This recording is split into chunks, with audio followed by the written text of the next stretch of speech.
when did you start playing competitive football? Yeah, I started playing football back in middle school. Seventh grade was my first year, but really loved all the sports and getting involved in all of them. And basketball was a favorite sport of mine as well, and baseball and whatever was going on in that season.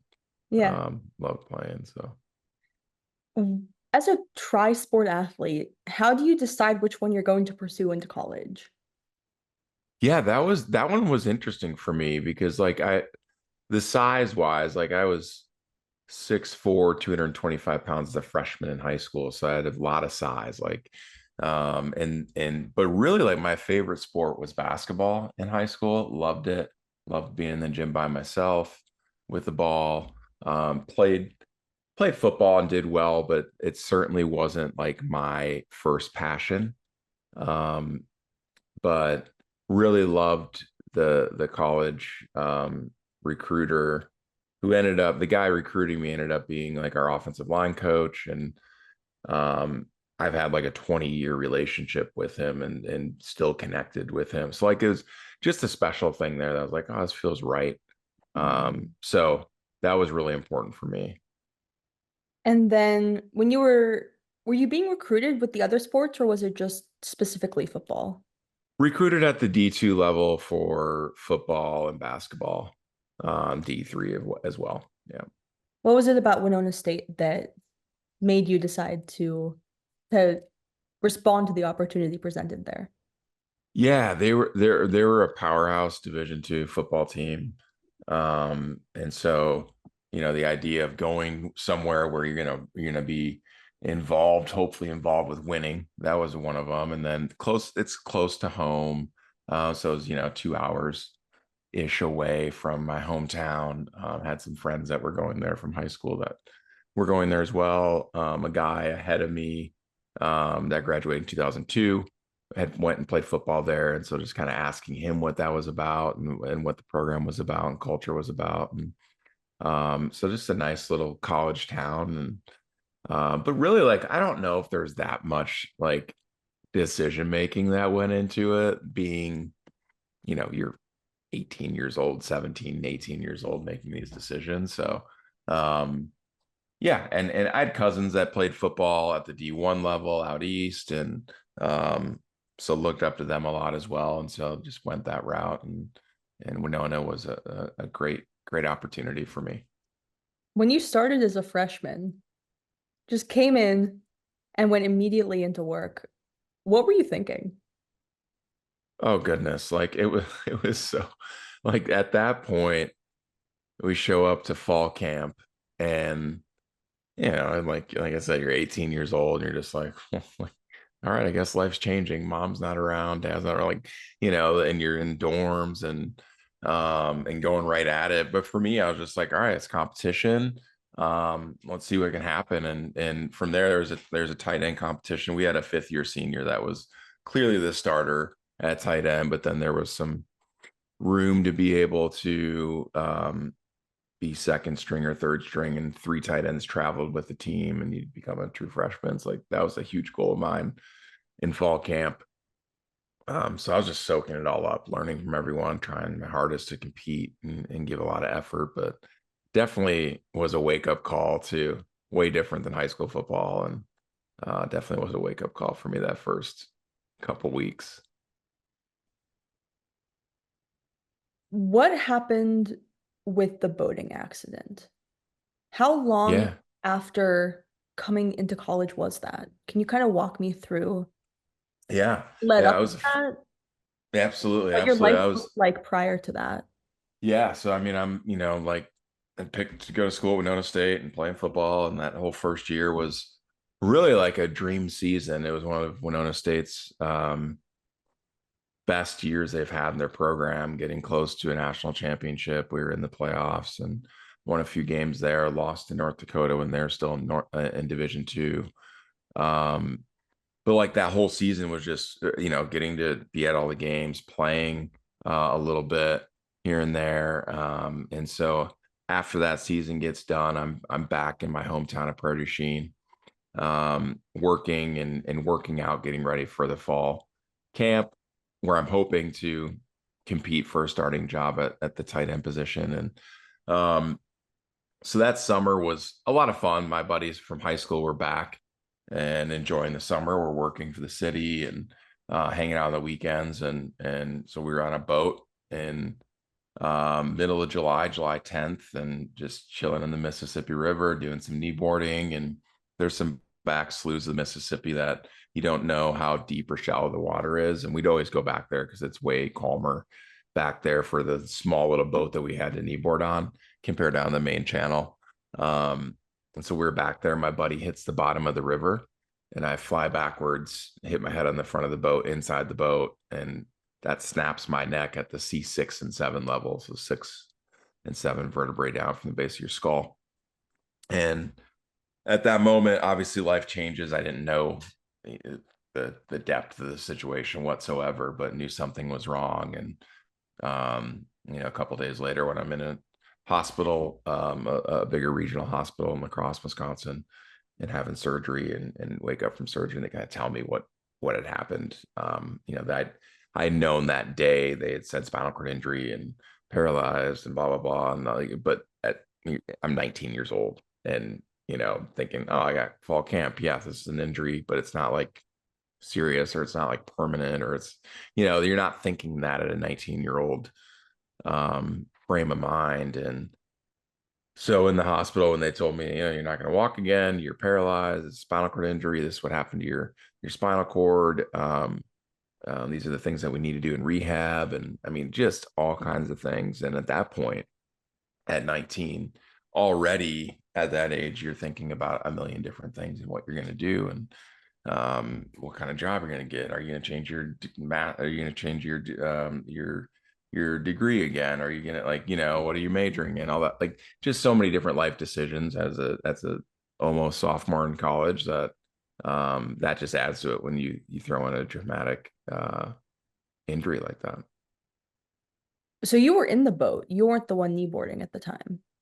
No, I was just sitting there. My buddy Adam was kneeboarding.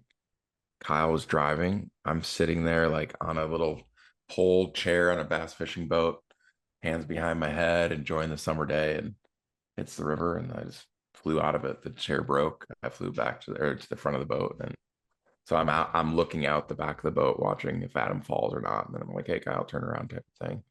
So just sitting there. I obviously have done way more dumber things in my life than sitting on a boat. So yeah, just a random accident. How did your friends respond to that? Yeah, I mean, like right away, there's, obviously some panic and whatnot, but we were all lifeguards growing up, so they knew not to move me, which was a positive, and but yeah, I think it took a lot of time, a lot of healing. I think it's in some ways over the course of 20 years, it's been easier for me to my disability is with me every day. Like, it's nothing that, and so I think it's been neat for Adam and Kyle and I to grow in those friendships throughout the years. It's not something that like I hold against him, or I think it's stuff that I've definitely had to work on. And like, man, that's pretty terrible that happened, and I had no control over it. But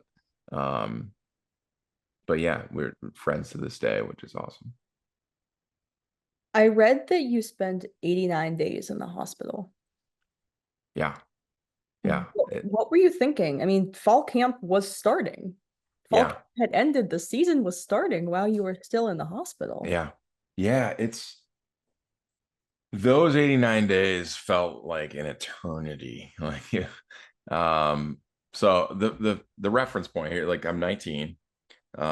Just found out that I had a spinal cord injury. I'm paralyzed, and I need to cath the rest of my life. And I need help going to the bathroom. And I need, like, how am I going to do all this stuff by myself? My hands don't work. My arms can barely move at the time. And so, like, there's so much going on, right? And like, I don't really want to get out of bed. And like, I go to physical therapy, I go to occupational therapy, and with the goal of like, hey, I want to walk. I want to get all my function back. I want to get out of this hospital, that type of thing. Because that's the athlete mentality, is like, not to rest, it's to work, work, work. And so went and did that. But then, like, socially after that, I'm like, I don't want to go eat lunch with anyone. I don't want to be in a wheelchair. I don't want to like be in a mirror in a wheelchair. I don't want to, I was the only spinal cord injury on my rehab unit, which I think was a struggle as well, during those 89 days because I had no peers to relate to. It was like me and then like, some stroke patients that were a lot older type of thing. So like, yeah, I don't really want to go eat lunch with them. Like that's not me. And but thankfully, I think one of the God-shaped things was just like having so many friends in my room, whether that's like my parents, my girlfriend at the time, who's my wife now, um, friends from college, friends from high school, coaches from college, coaches from high school, like so much support during that time that really kept me afloat. Like that was something that was really, really important to me. Um, but at the same time, during those alone times, pretty awful. Like you just, how is this happening? How is this possible? And I think one of like the biggest eye openers for me that life is moving on is, we get July 10th was the accident. So we get through July and into August, towards the end of August, everyone's going back to school, to their colleges, and they're moving back into the dorms and they're moving into houses that they're renting with their friend. Like, and I just remember the last time my friends came up to see me in the hospital room, and then they're going to go back to their colleges and disperse and go. Like, I remember that night, like crying to myself, like people are moving on and I'm stuck in this bed. And like just a terrible feeling of this whole thing's real.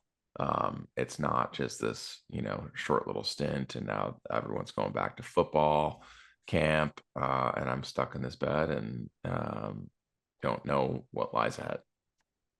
So you were talking about PT and OT. Were you working with a mental health therapist as well? Yeah, they had a psychologist on the floor. We talk here and there. And so like that, and didn't have like a super close like relationship with that, and didn't really dive into it um that much. I mean, looking back, that would have been great. But at the same time, I think like there's a lot of grace and space in that from them as well. Like if someone's like, "Hey, let's talk about your feelings about how you broke your neck, you're not gonna walk again," like that's probably not gonna happen. But so like if I'm mentoring any new patients and stuff like that, like it there's a huge window, like a 2-year window mentally, that you have. And some people get over it in 3 days and they're like, all right, yep, I'm paralyzed. Let's go. Let's move on. Some people that take a little longer. For me, it was a good year and a half before um I was really ready to go. Okay, I like this is permanent. Um, this isn't like nothing's coming back function wise. I gotta learn how to live life in a wheelchair and learn life as a disabled man. Which that's the biggest hurdle I think for people to get over.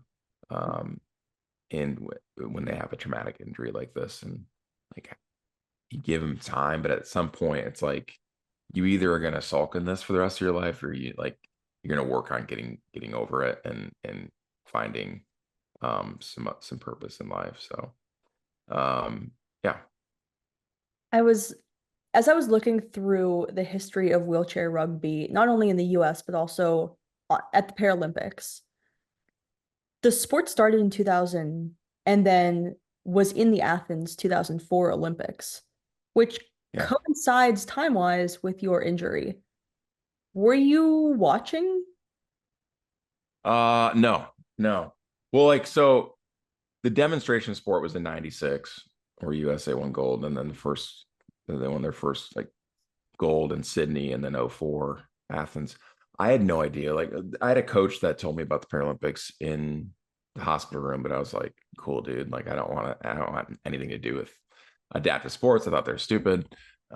Just an ignorant 19-year-old kid that was like I play college football. Like, there's no way that I'm gonna like this, and that there's competitiveness and whatever. So yeah, at the time, I mean, especially in the US at the time, that like not a lot of media around Paralympics at all, or what they are, or who they're for, and they're always mixed up with Special Olympics, and there's not a lot of good media at the time. It wasn't until I got involved in wheelchair rugby that I really found out what the Paralympics were, and obviously watched Beijing and those guys win gold, and that was like the eye opener to that world for me. When you were going through that year where you were thinking, oh my gosh, what am I going to do? Like, I don't want to be in this wheelchair. How is my life going to look? I end up talking with a lot of my interview guests about athlete identity.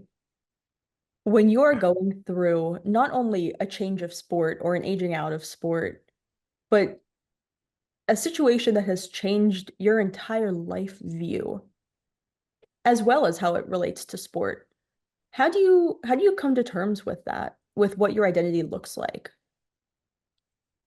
Yeah, I mean, I think it's super important to talk about number one on this athlete identity piece.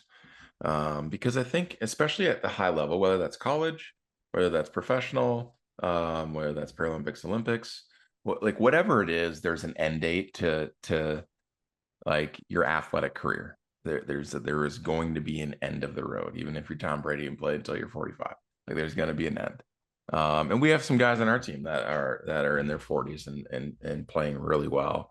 But I think what we don't talk about enough, and for me, had this happen now 3 times in my life, where like you get that ripped away, um, and you're like, whoa, you kind of like the veils removed from your eyes. And you're like, whoa, like that it was my identity because I am torn up right now. And that was a big piece of it. Like I'm Joe the football player, and in high school, Joe the three-sport athlete, and now I'm not. And I'm sitting in this chair and going, what's next? And now I'm, like just even the physicalness of it, of sitting down, and used to be 6'6" and used to look over a room, and now I'm like looking up at everyone. And I used to be able to do this, and this physically, and now I can't. And so, really, for that first time where I was ripped away after the accident, is the athlete identity is ripped away. And so I'm like, who? You start to like think through that, like, who am I without sport? What do I want to do in life without sport? How do I do things in life without sport?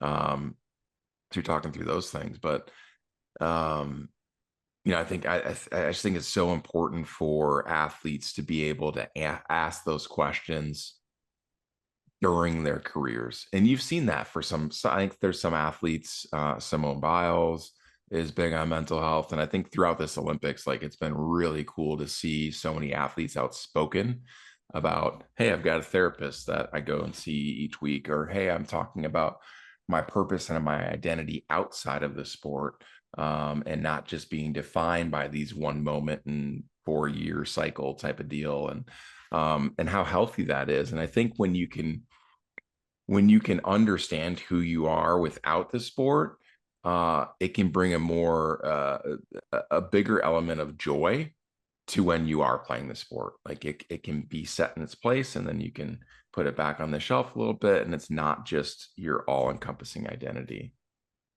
I think it's interesting because when I interview athletes who are currently playing their sport versus athletes who are removed from their sport, whether they're done with their sport completely or whether they've moved on to coaching or counseling or whatever it may be, those two perspectives are so different. And it's kind of difficult as a person who is not currently playing to say to those athletes, this is not your whole identity because they're wrapped up in it, they're so Yeah, blinders on that it's difficult to be like, this is only a part of who you are. It's important, but all of the parts of you are important. it's so interesting. Like, and sorry, a little tangent here, but like it's so interesting, right? Because and from the coaching perspective, I see this a little bit too with my athlete coach relationships, because like athletes, and whether you're individual or team sport, and I think my experience obviously is within team sport, but you have this transactional relationship with the sport, and then with the staff that are determining if you're on or off the, selection committee, if you're on or off this team or not. If you're, on pro sports, you're cut or you're on the team, like that type of thing. Like there's a transactional relationship that takes place, and a lot of research in sports psychology talks about the transactional relationship. And it like it for me, it's like I like to be outspoken about it, because it's just like I know um that's there. I've experienced as an athlete, and it's tough, and I don't want to be manipulative as a coach. I don't like using the word family in our culture. I like using the word community, because family seems very manipulative when you have to cut people. And on our 16 athlete roster, we're going to cut 4 of them. But I still love them. I still think they're great humans, but you can't go, like, because of, and so there's this transaction, and the athlete knows that. And so, like, but when you're in the thick of your athletic career, um, there's a certain aspect that you have to be selfish in your pursuit of excellence. And you have to be all in, and you have to sacrifice, some time away from my wife or my kids, or not getting to see their sporting events, or they're in training, and making sure that you're the best, and being obsessed with your sport. Someone that's not obsessed with their sport's probably not very good. Like it takes an element of obsession to be the best, to be the very best. And like I think you can have that, and you can also spend some time on your rest days thinking about what's next. You can spend some time at night or during the day thinking about what's next. And I think that's the bridge that seems a little scary right now for athletes, because they're like, if I'm focusing on that, am I not obsessing enough about being the best in my sport? I think it's unique and I always like wrestling around with that, but sorry for that tangent. No, please. I love the tangents. But how did you even find Paralympic sport? I mean, you said that you had a doctor talking Yeah. to you, but you kind of discarded that, like, nah, I'm good. I can't think about sport right now. I'm trying to learn how to use a wheelchair. So Yeah. I when mean, did you get involved initially with the Paralympics? yeah. So the first seed that was planted was by Mel Dow. He was a wrestling coach in my high school, and I was a basketball player, but he coached football too. And really great guy, administrator for the Wisconsin Interscholastic Athlete Association now, and done some great work for the state of Wisconsin. But anyway, like he went to my hotel room, and he was, or hotel room, sorry, hospital room, and he's like, here's a card about some guys I know in Colorado Springs, and this is a thing if you ever want to do it. And it was just planted a seed, and looking back on it 20 years later, that stuck in my brain a little bit. I'm like, oh, there's this thing, and whatever.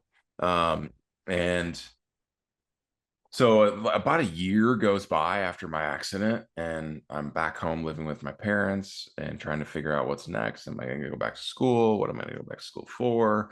I'm trying to get independent and do things on my own. And I gained a lot of weight. A lot of feelings went into emotional eating, depressive eating, like that type of thing, and gained quite a bit of weight. And I had some people in my life that were like, you should probably do something about that. Um, got up to 285 pounds and ate a lot of just garbage throughout that year at home. And so ended up getting weighed, thought I was like 250 maybe. And I was like, yeah, I'm a little overweight. And it was 285. And I was like, I joked with the nurse. I'm like, I think your bed's broke. Like, there's no way. And it ended up not being the case. Like, and that's where I was like, I need to start work. Like, I need to start pushing around the block, do something, and it ended up going back to school.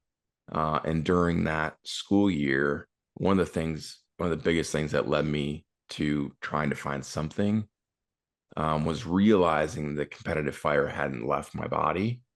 And I needed that time I went back and was like a student assistant type of thing with the football team, and drove my little power chair out there on the field and hung out with the guys. And I was like, I don't want to sit on the sideline and be someone's like mascot or like inspirational wheelchair guy, or, like, it's just like, I want to go and like it's in me, which I didn't think I realized um, was there until I got back to school and around those guys, around that competitive atmosphere. And I'm like, no, I still got, like, I'm still me, which was important for me to experience. So I jumped on old Google and started like researching sports, and came across wheelchair rugby and saw the physicality, and I had no idea what the rules were, how it was played, but I saw these guys and I was like, these guys look kind of fast and cool. Like, so looked up the closest team from Winona State, and I was like, oh, they got a team in Minneapolis, and that's like 2 hours away from Winona, 2.5, whatever it was. And so I'm like, I'm gonna go to a practice, and called up a guy. And so like for me, it was just kind of like, all right, let's find something, and then let's not find it and leave it. Let's go do it. And so called the guy. I was like, can I come watch? And he's like, yeah, we practice on Wednesdays and Sunday nights. This time I went up to my practice, the first practice, and thought I'd watch. They were like, no, you can get in a chair. And I was like, I had no idea. I was so embarrassed because I get up there and these guys are all like independent. They're all driving, getting their wheelchairs out by themselves, getting the rugby chairs out by themselves, getting into the rugby chairs by themselves, going to the bathroom by them. Like, I was blown away. I'm just like, this is possible. Some of these guys have less function than me. And it was a really beautiful experience. Probably one of my most life-changing decisions I've had on going to that, because it showed me what was actually possible with my level of disability.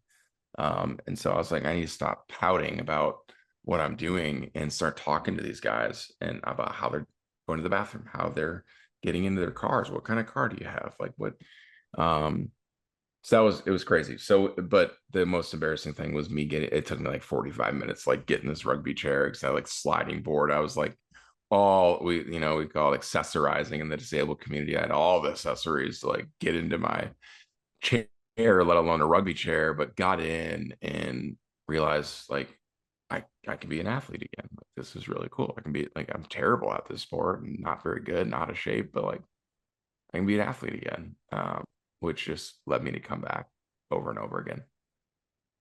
As I was reading about the qualifications for wheelchair rugby classification, a lot of these are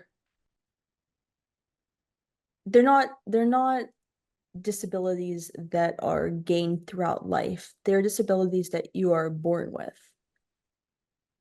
Do you Yeah. find that your place in the disabled community within the confines of wheelchair rugby is an anomaly? No, I think so. High level wheelchair rugby, I would say, is still the majority are spinal cord injuries.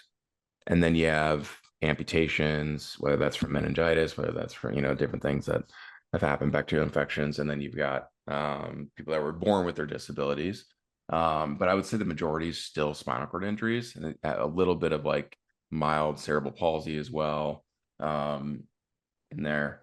But yeah, like definitely not an anomaly. I would say I'm in the majority there. Do you find that the athletes, not necessarily on Team USA, but just in the wheelchair rugby community as a whole, are former athletes from a different sport and then have taken a similar trajectory to you where they're searching for something else to fuel that competitive drive? Or is it an entry into wheelchair rugby versus like via something else? I would say there's a lot of successful wheelchair rugby players that have played sport before, played some kind of physical, um, whether motocross or that type of thing. Um, Typically, you'll see that, but I think there's also a fair share of people that are really good at the sport. We've got a few on our team that didn't play sports growing up, and I think what magnetizes people to this community is, especially, I mean, the majority of spinal cord injuries in the world happen to men, because we're just dumber than women, as we. But no, it's like the Instagram or TikTok videos that go like, this is why males die earlier than women. They're stupid. But no, just kidding. Kind of. But there's what happens with this community is it kind of tricks men they don't realize that they're in a support group, but they're in a support group. Like it's just like wheelchair rugby is just a support group on wheels that crash into each other. Because like that's what it was for me. Like at the very foundation, this sport changed my life in the rehabilitative sense. Not like, yes, it's been an amazing ride as a Paralympian and as a coach, but like that's what changed my life. Getting into a group of people that were um, similar disabilities, and finding out that my life could go on, and I could be independent, and I could do this and this and this and this, um, and there was a lot more I can than I can't in that group, and like that's a support group. That's mental health at its best, in a very organic format where you're not sitting around in a circle and these guys are like, I'm not talking, this is stupid, I'm out of here. So like that's that it's funny because I think like guys just get tricked into it and don't even realize that it's happening. It's like, yeah, this is really good for your mental health, dude. Like, yeah, That is so interesting that you say that because, I mean, the stigma surrounding men's mental health is, it seems like it's never going anywhere. And yeah, that's so unfortunate. And that's one of the reasons that I bring a lot of men on this podcast because y'all have incredible stories. You all yeah, do. And I feel like there's such a stigma surrounding reaching out for help. So to find a community like that exactly when you needed it yeah, is really incredible. yeah, yeah. Total God thing for me. But and you know, it's and for me, like there's times where it's too much, but like you know, for guys in general, like giving yourself a chance to be vulnerable, like going there, I was scared out of my mind. I had no idea what to expect. It's my first time like really around a lot of people with disabilities. Um, and it could have been like, oh my gosh, this is awful. This is exactly what my worst nightmare was, and my life sucks. But it was the exact opposite. And like these guys were not like none of the guys there were Paralympians, or they're average dudes that were living life.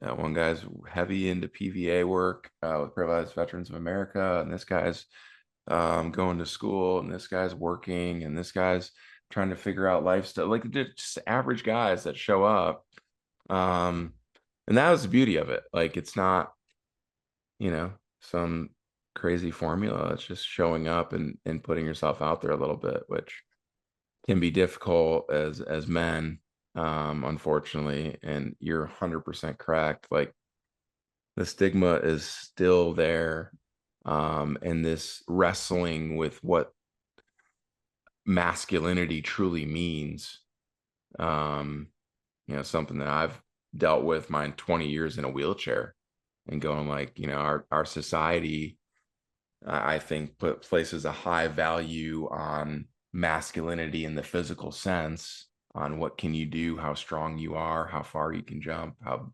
much you can climb, well, you know, whatever it is. And realizing like masculinity also is, are you strong enough to open up to some people that in a safe setting? Are you strong enough to be a little bit vulnerable? Are you strong enough to be authentic and say, hey, I'm not okay right now? That to me is hopefully we're moving the needle a little bit towards that. Amen. When can you explain to me how the functional levels of classification work? So I was Yeah. reading you can be classified from a point 0.5 to a 3.5, Yep. and your teams can only have 8 points on them. Can you kind of explain to me the breakdown? Yeah, it's such a wild thing, classification. It's so for our sport, and all Paralympic sports have classifications. Some are different, some are so for us, like you said, 0.5 to 3.5 point in 0.5 increments up to and 0.5 is the least amount of function uh that you can that you can have on the court, and then 3.5 is the highest amount of function that you can have on the court. And so there's a whole classification manual that occupational therapists, physical therapists, and doctors get on these panels that are trained to look at the athlete, find out their level of function through different muscle testing, through a technical assessment, and then an observation assessment on the court. And then they get a classification. And so there's three different times that you'd see a classification panel if there's no protest. So there's the initial, there's this, which is called the FRD1, the fixed review date of one. And then the next, internationally, you'd see them again earlier than 11 months later for your FRD2, and then you'd be a confirmed athlete just in case something switches, or like try to keep it as objective as possible. But like in any sport, there's also gamesmanship involved in that. And so you see, if you're a two, I was a two, and if I was a two that got into a 1-5 classification, that's very good for my team, right?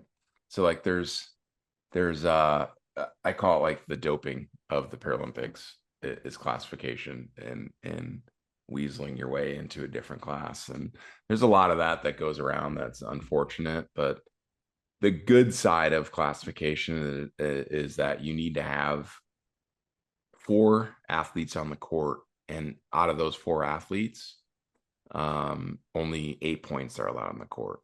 So it creates equity within our lower disabled athletes and our higher disabled athletes. So if the 3-5s in the court, it's probably you have to have a low pointer on the court. So it creates equity there for needing both. Can you explain to me how someone would get classified as something and then switch up or switch down? Yeah, there's little gray areas in classification. If there's a athlete that got classed as a 2-5, and one panel says, yeah, that left hand's really good and should be a 3, and the right hand's not that great, it should be a 2. They don't have any trunk, so 3 plus 2 is 5, divided by 2 arms is 2.5, right? And the next panel's like, I think that left hand's a 2.5. And I think that right hand, yeah, that's a 2. So no trunk, 2.25, and could get rounded down to a 2. And so there's a little bit of wiggle room depending on what the observational assessment looks like in the panel that's involved. And so, I mean, anytime you have humans involved in anything, like there is an element of subjectivity in it. But I think overall, our sport does a really good job, and the OTs and PTs and doctors that are involved in the world do a good job. I think looking at other sports, I think we've got a really, really good classification system that obviously can use some tweaks and whatnot, but overall, pretty solid. How did you get classified as a two? Yeah, so for me, I'm pretty true like C6 and 7 spinal cord injury, where don't have any trunk muscles, so that would be a 0 for trunk, and then have full use of my arms besides my finger dexterity isn't good. So that puts me like right into the 2 class where there's really no wiggle room. I have a slightly weaker left arm than right arm, but trained it, so it would be as good as possible for symmetrical reasons. But yeah, pretty solid right in the 2 class.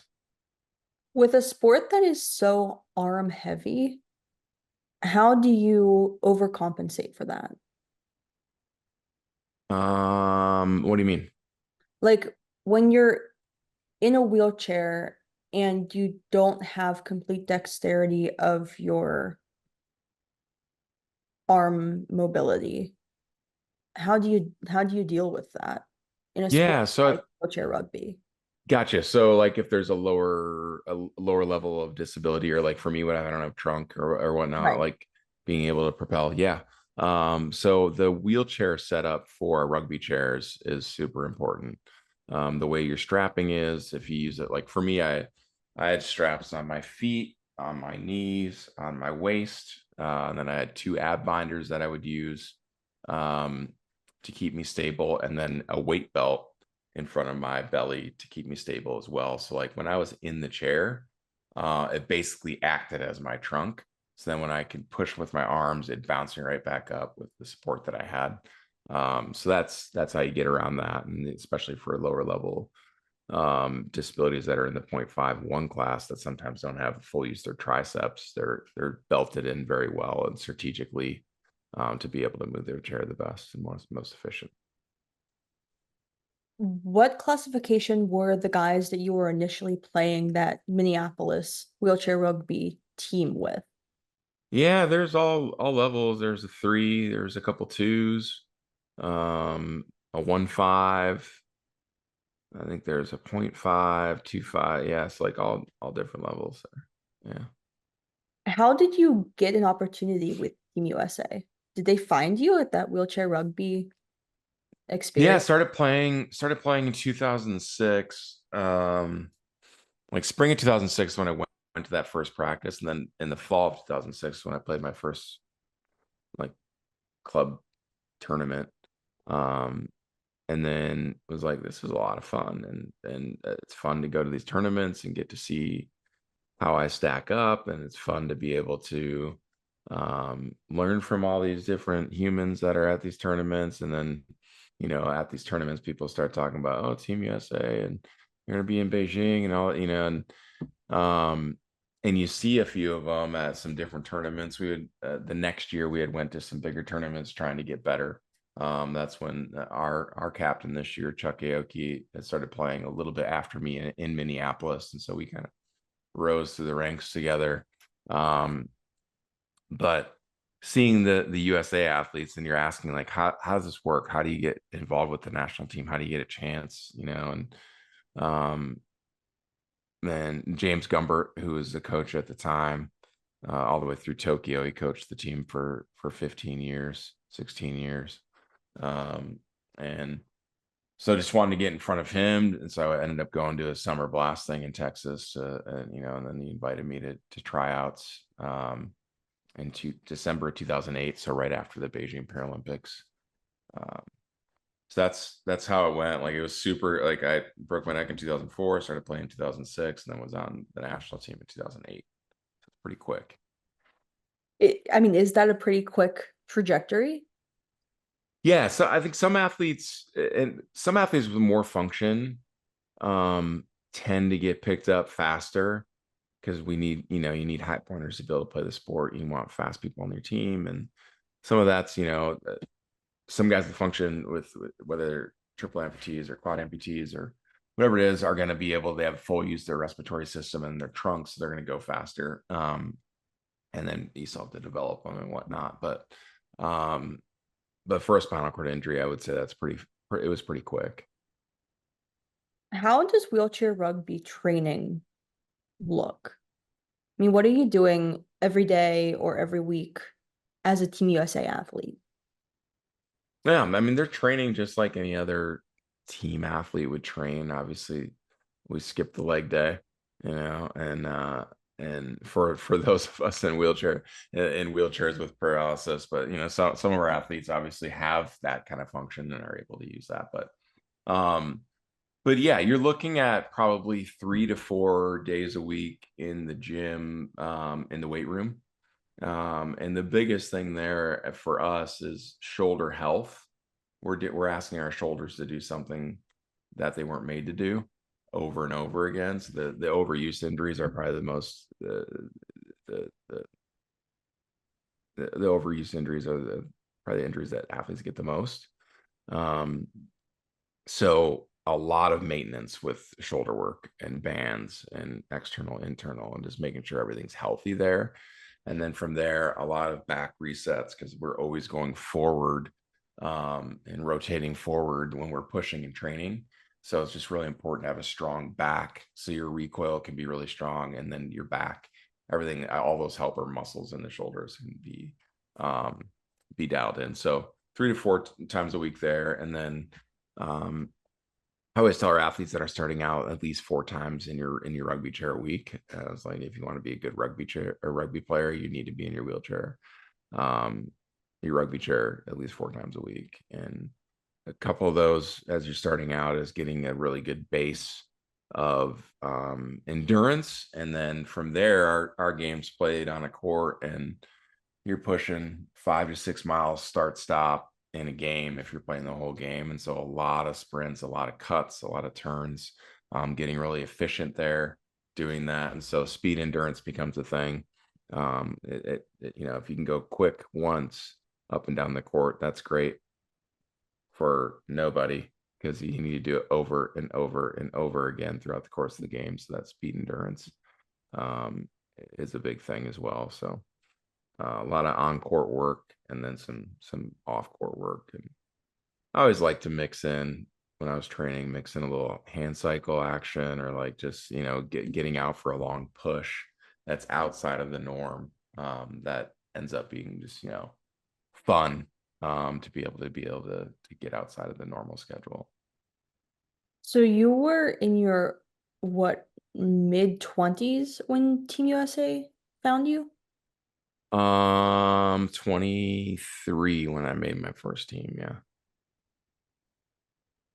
And then had you already started your master's program at that point? I started my master's in 2011.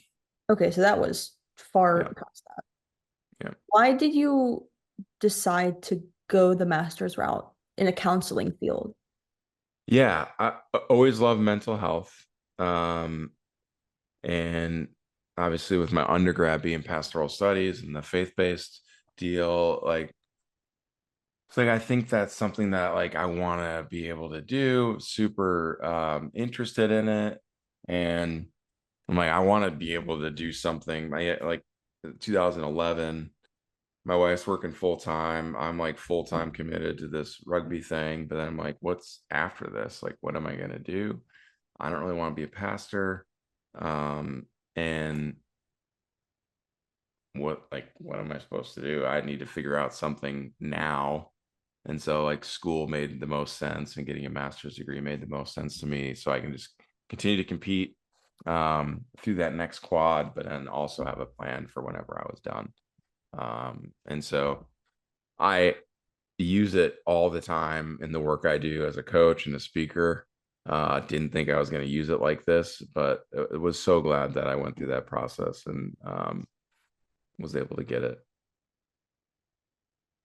What do you think is the biggest difference in yourself as a human and your worldview from the beginning of your wheelchair rugby playing career to the end of your wheelchair rugby playing career? Great question. Okay, so let me wrap my head around this. My worldview when I first started playing wheelchair rugby until I stopped playing wheelchair rugby as an athlete. Is that Yeah, what you're asking? excluding your coaching experience. Yeah. Oof.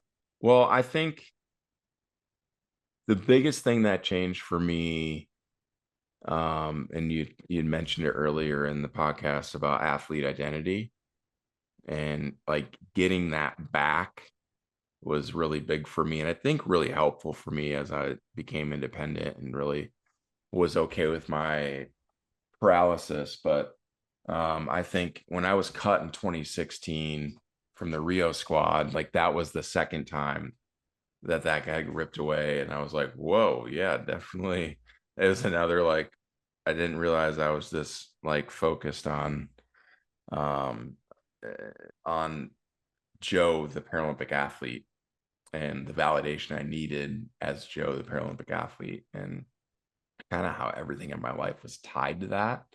And so I think from beginning and really wanting to have some sort of identity again in athletics to the end, and going through that Rio piece to the end of going yeah, I'm in Tokyo and we're playing for a gold medal and we lose, but I had so much peace about it because of and of course I'm mad that we lost and that you go through that grieving process that we love, but like it's just so much peace knowing like I'm more than Joe the Paralympic athlete and went through that thing for the second time in the Rio quad in 2016 of struggling with that and going like I'm really bitter and pissed off about this, but like how do I process this and realizing that everything in my life was hanging on if I win a gold medal, like everything, as a leader and a captain, as a father, as a husband, as like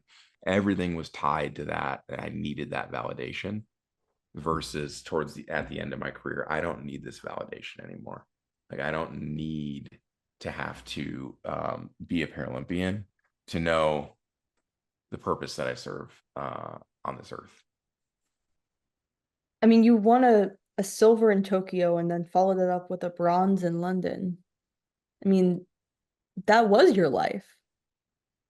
You Yeah, know, yeah, yeah, that was what you were working toward for so long, and then suddenly it wasn't.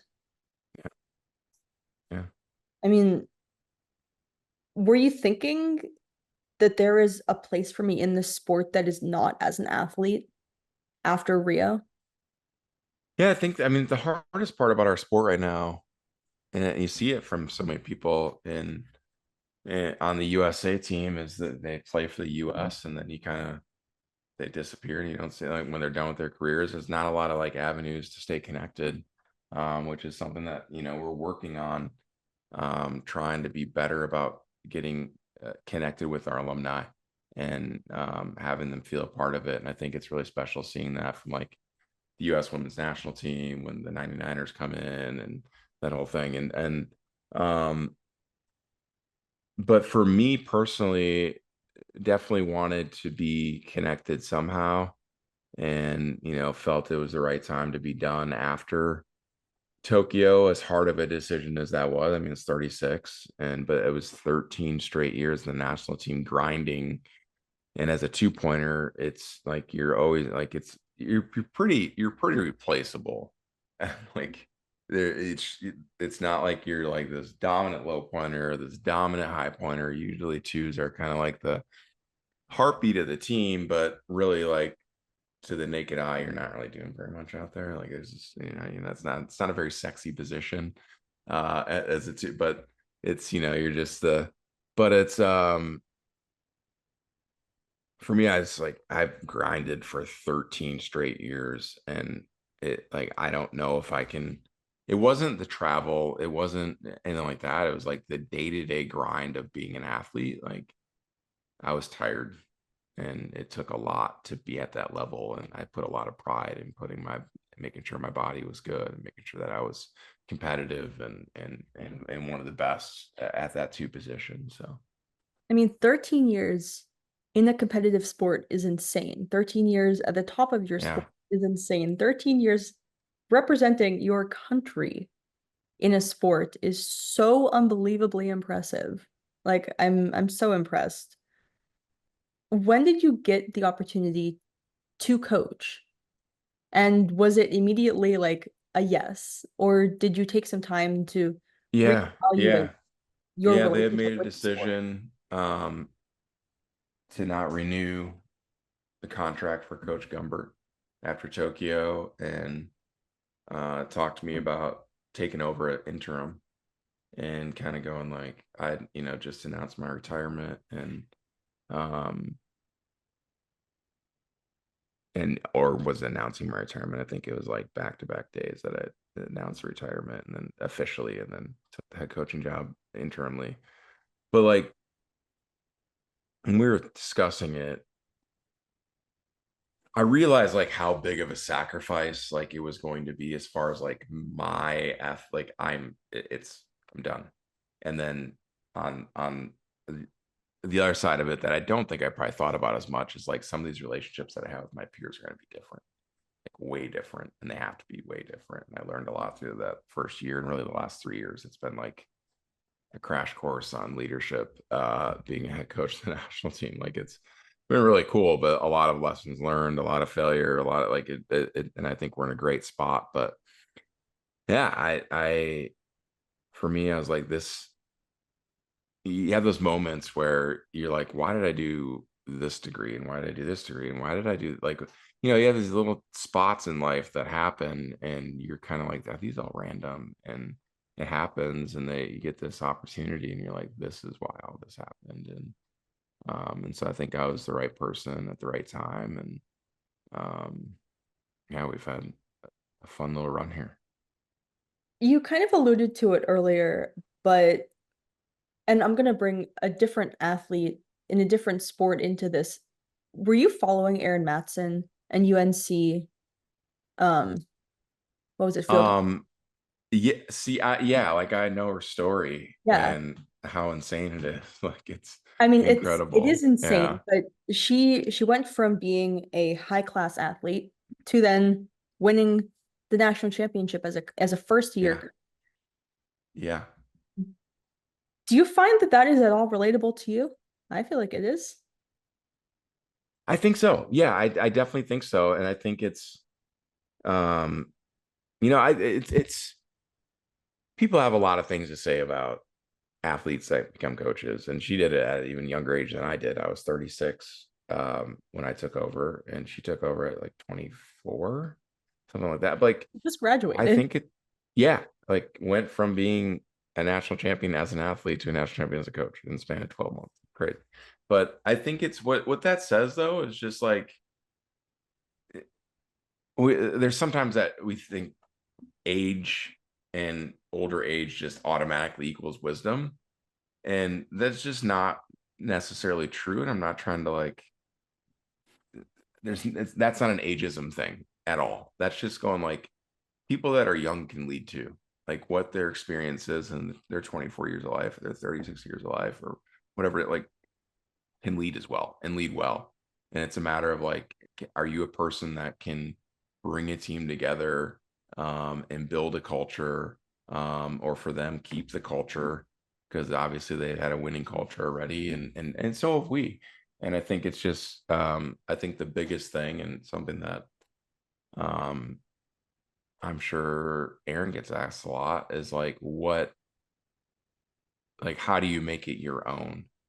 um, because it's different leadership. And so there's a lot that can say the same, but I never want to be like, hey, we're doing this because that's just the way we've always done it type of thing. It's like, that's not quality leadership, but yeah, it's fascinating. Her story is very fascinating. When you go from 13 years as a player to coaching your teammates, how does the dynamic work? Yeah, first year was really hard. Grieving process for me, really, because I forget. I don't think when you're in it in elite athletes, elite athletics, and elite side of sports, like how sacred. And I think military. I've worked with some military um, people in the last 5 6 years as well, and I think they can relate. Like you have this locker room that is so sacred and special, that like the average Joes don't get.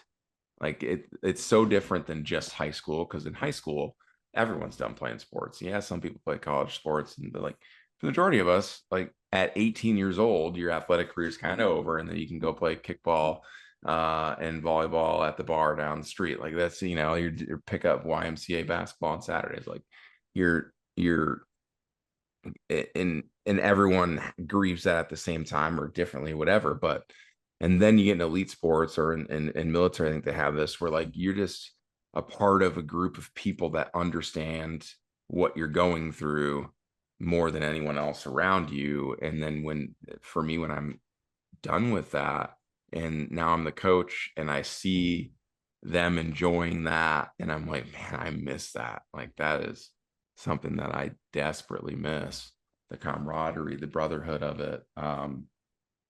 And yeah, like that was something that was really hard over that first year to grieve through. And but it was really special, like the all the athletes bought in really well. And we talked about how the relationships are different. We talked about, hey, I'm not gonna be texting you as much. I'm gonna get out of this group chat right now, and let the have some distance here. And I'm gonna get after you. Like we a lot of one-on-ones. I'm really big on building the foundation with one-on-one conversations, and then into line meetings, and then into team meetings, and but really making sure that people are hearing what I'm saying, but also, and it was really important that first year too, to make sure that there's the autonomy set up, make sure that there's a chance for these people to be heard, these athletes to be heard. Because if I go in there right away and I'm just like an absolute dictator, they're like, dude, you were like, come on, that wasn't gonna work. and not my personality whatsoever. So yeah, it's worked out. How do you find that your love of the sport has changed since you became a head coach from being a player for so long? Um, I don't know if I've thought about that. Love of the sports change. I like I'm I love that I'm involved. I love my role that I have on this team. That's obviously changed, but I think the love for the sport. Um, I mean, the biggest difference now is that I'm doing it in a role of serving others way more than I was when I was playing, because there's a certain level of selfishness that you need to have to be at your best. But so that's been different, and just getting out and playing, I miss that. You know, from time to time, I'll jump in my chair and skirmish the guys. Sometimes it goes really well. Sometimes I should just put my whistle back on. But there's that's been good. But yeah, like I love the sport. I love getting to see other people develop and do well. I think I'm in a spot where the things that I really enjoy and the purpose that I find I get to do on the day to day, and building people up and serving them. And I think the biggest thing for me is making sure that I'm not just dumping the cup out and there's nothing left. I need to make sure that my cup's filling back up with things that I find that it helps me fill it back up. But yeah, it's been good. That was a terrible answer to your question, but I'm just No, it wasn't. When you look at the impact that the Olympics have had this year in Paris, I mean, everyone has been glued to their TVs. I saw this tweet a few days ago, and it was like, I think it was either from a Paralympian or someone who was wrapped up in the Paralympics world, basically asking if these people are going to still be as rabid for sports content when the Paralympics come around in like 2 weeks. What would you say to those people who are just discovering the Paralympics or just discovering wheelchair rugby because they want more of the sports content? yeah, I'm probably like have I, so there's a lot of that going around right now, right? And a lot of like, hey, like we're sad about the Olympics, and then a lot of Paralympians are like, don't forget about us, Yeah. and we're starting up in 2 weeks, um and what's cool about it right now is that there's some exposure, and I think every quad there's been London 2012 was incredible for in England as far as exposure for the sport, and that really blossomed out throughout the world. 2016 was Rio was kind of as far as that went because of their lack of exposure in their country. But 2020, even with the pandemic, I think was another, like, it was monumental. NBC had 1500 hours of coverage. Like Rio, they had 55 hours of coverage. Like they're like, that's huge. Um, and then again, you know, doubling down on that for this squad and then heading into LA. Like there, I think the expectation that the general population is going to feel the way they felt about these Olympics, I think that's the wrong expectation to have. I think it's like let's be here. Like we can't be here right now.